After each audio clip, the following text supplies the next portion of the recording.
resaka mahakasika ny toetr'andro indray tsika amin'izao fotoan'izao manolotra ny arahaba toko lahy sy toko vavy.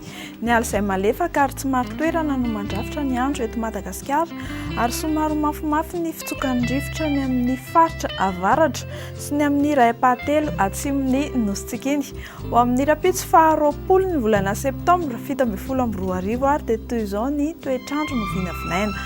Ho amin'ny maraina dia hanorana malefaka ny faritra Sava sy ny faritanin'ny Toamasina. Ho maina kosa ny andro ny amin'ny faritra Sisafôry ny fizavan'ny andian-javona vao maraina any Moromani, Otmatsiatra sy Iorombeany. Ho amin'ny rapitso tolakandro indray dia ahitana orana tandrifin-drahona malefaka ny atitany amin'ny faritra Melaky fa ny faritra Bongolava dia olalovan-drahona ny andro. Ho maina ny andro amin'ny ankapobeny amin'ny faritra sisa manerana ny nosy izay tsy voatonona teo. Ho amin'ny rapitso maraina ny maripana voatomatombana ety amin'ny faritry ny atitany dia somary nisy fiakaran-kely 13 hatramin'ny 15 degré zany. Ny amin'ny faritry Morotsiraka Atsinanana 12 hatramin'ny 13 degré, ny Morotsiraka Andrefana 12 hatramin'ny 13 degré ihany koa.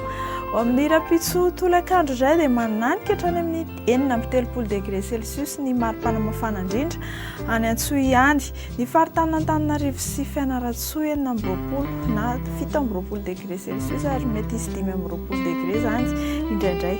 Raha hivoaka ivelan'ny Gasikara ianao dia hibalika be mandrakariva ny masoandro any Johannesburg any, tahaka izany koa ny Milan, Maurice, Comores, Seychelles sy La Réunion.